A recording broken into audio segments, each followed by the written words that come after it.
Hey, now it's the Rob from 106.1 KISS FM here with my 16-bit colleague. Hey guys, it's Steve. You'll know me from the website and from calling into his show. That's right, and we are back with episode 2. We have been renewed, and we've got a second episode here. And this time, Steve, let's talk about multiplayer gaming. Now, I don't want to talk about this newfangled online www, this, that, and the other thing. To me, when I think of great multiplayer games, being a 16-bit superstar, I think of having my friends over on the couch. I think of sleepovers at my friend's house where everyone's got a controller. The wires got all tangled. It was a mess. Yes. I think about eating pizza and drinking sodas. Yes, exactly. So we don't want to talk about new games. We don't want to talk about Halo. We don't want to talk about Call of Duty. Games that you could play from the older generation that are just great when you had people over. Yeah. So, Steve, you have anything you want to get started with? Let's talk about, like, say, 5 or so. You got some good games to talk about? Yeah, I've got some good games. The first one originated in the arcade. You know, I'm old school gamer, so I spent a lot of time in the mall arcade. And my top 5, if you can see here, is Pit Fighter. Look how digital we are, how high tech. This is amazing. I know. Pit Fighter. Pit Fighter I played very briefly. I played it on, I believe, Sega Genesis. Yes. Tell me about it. It was one of the very first, if not the first, like fighter games where you go through and you do one-on-one and then you'll go to meet a boss. It was at the time it was a very movie-themed game. The reason it's so high on my list, it would be higher, but it didn't transition to the home systems very well. Right. And you can only choose 3 people to play from. So. Well, that can make things a little limiting. Yes. Okay. My first entry, my number 5 favorite multiplayer game is also a fighting game. And I know we've talked about this before. This is a franchise that's near and dear to my heart. And I'm not going to induct multiple games from one franchise, but Mortal Kombat 2, to me, what reached the pinnacle of fighting games. The 2D fighters, a lot of people like Street Fighter. I like Street Fighter. I'm not a Street Fighter hater, but to me, I was all Mortal Kombat. Let me tell you what Mortal Kombat did better than Street Fighter, in my opinion.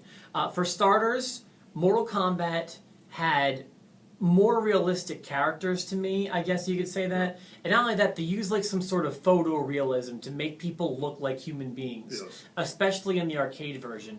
There were so many unlockables, and this game had like a treasure trove of like lore. Like friends saying, hey, did you know you could do this? Did you even know you could turn your opponent into a baby? Yeah. Or, you know, like you could get an unlimited free play in the arcade games. To me, this game did everything right, and I remember, just pulverizing my friend Justin on the couch when this game came out. We played it and writing down the fatalities. I mean, the game was bloody and gory and colorful, and this to me was probably the 5th most played multiplayer game in my life. At least Mortal Kombat as a franchise, for sure. Yeah. My number 4, I played on the original PlayStation system. It's Twisted Metal.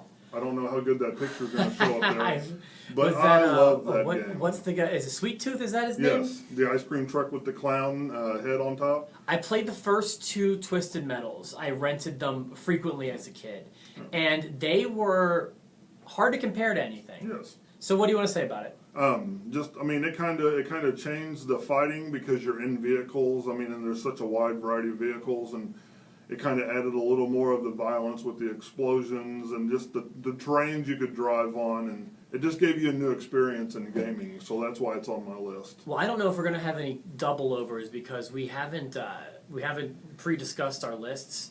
Another one from the 16-bit era, popularized in the arcades, but made a very smooth transition to the consoles, the 16-bit consoles, is this one, NBA Jam.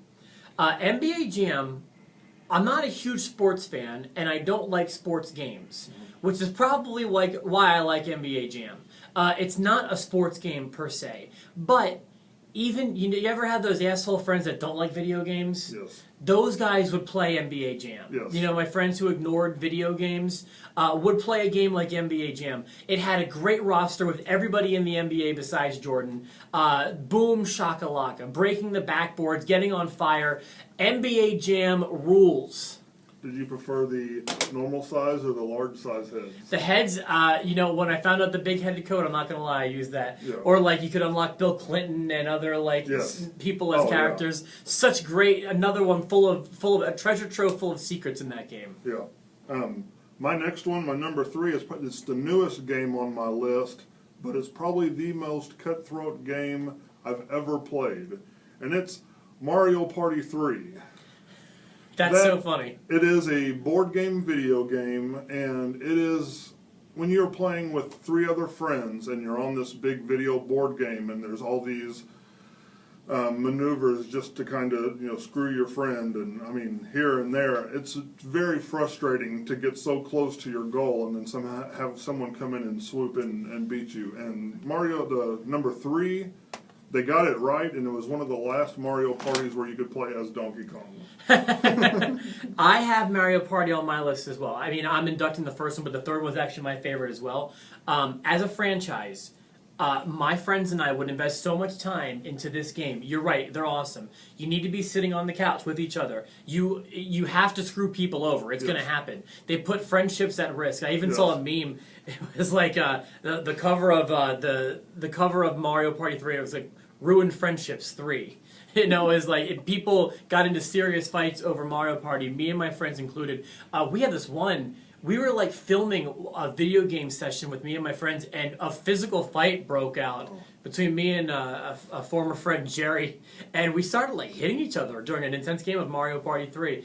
And plus, with the fact that the Nintendo 64 had 4 controller ports, and 4 people could play at once. You could have Donkey Kong if you wanted to. Yeah. Man, a great game to have friends over to play. Yeah. You want to keep going? Yeah. My number 2 is actually Street Fighter 2. I talked about that a little bit last week. It's one of the games that just really kind of incensed my video gaming, being an addict, if you will. Just the characters, the superhuman abilities they had. I mean, it really just kind of... The NES was like the entertainment system, and the Super Nintendo was like his violent little brother. Mm-hmm. And that's what got me. From there, I was gold. Well, it's in my opinion that Mortal Kombat perfected that style of game. Street Fighter 2, I really feel like put it on the map. Yeah. I don't feel like there would be a Mortal Kombat without Street Fighter. And you're right; it's a very important game in video game history. I've got 2 more to mention here.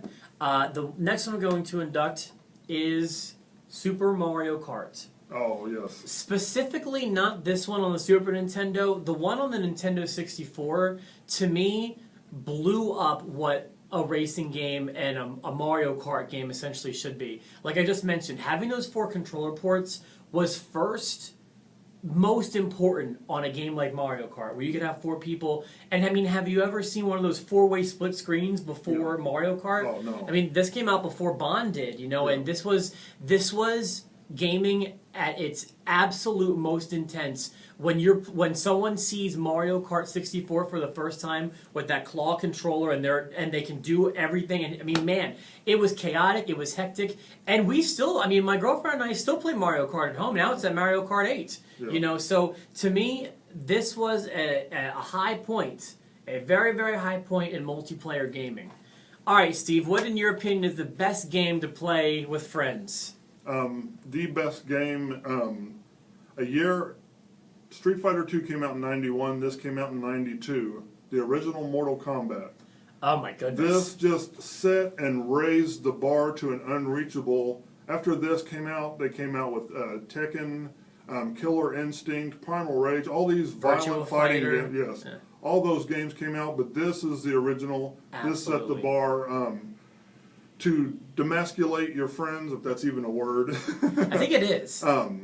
Mortal Kombat is my go-to game. Well, I told you earlier how I felt about Mortal Kombat. It's a very important game to me. One that I felt like, the first Mortal Kombat came out when I was like 10, and I was becoming a gamer. I was becoming an adolescent, and to me, just the blood, the gore, the dangling spines, the beating hearts, that game is such an A+.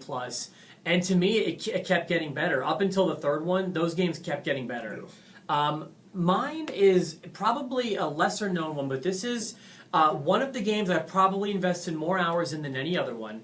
it's possible you haven't heard of it. Tell me if you have. Have you ever heard of a game called Worms, Steve? I love Worms Armageddon. Okay, so you know Worms. Yes, I know Worms. Okay, now I'm glad you said it because now whether you have an Xbox or you have a PlayStation 4 or a 360 or a 3 or whatever you're playing on, there are many versions of Worms available, and I have to recommend them. The reason is because these games get so intense, it's so heated, it's this war field of 16 worms battling it out in cartoon violence for you and all of your friends to just start hating each other over. Yes. So you've played. I have played that, yes. Do you appreciate the games? I do appreciate the game. The one I actually played was Worms Armageddon, but yeah, hours. Armageddon is a very good game. Yes. It's excellent. So that is what we feel are the 5 best, and I Yes. believe you had one that you thought was the very worst. The very worst, in 1989 on my regular NES system, I'm a huge wrestling fan. As Rob am I. knows this. Yeah, we both are. They came out with WrestleMania, the very first licensed WWF game. Yes, with the Hulkster. I think they had 6 playable characters. The worst gaming experience I've ever had. Wrestling games are weird in that, in my opinion, they started off really crappy, and then they kept working up, and they got good up until No Mercy. Yes. Which is actually a game I have at my desk. I was considering including it in my top. It made my top 7, I can tell you that. No Mercy was the high point, and then they just started to become terrible again, going right back down, in my opinion. Yeah. Raw vs. SmackDown, no thank you. 2K, whatever, I'm going to pass. Give me a game like No Mercy, and I'll be back on board, but right now you haven't done it. So that is what we feel are among the 10 best multiplayer games from our generation of gamings. So for my buddy Steve and for myself, please subscribe to our videos to get them before anyone else does, and always check out the website 1061evansville.com. We're the 16-bit superstars, and we'll see you next Wednesday. Thank you, guys.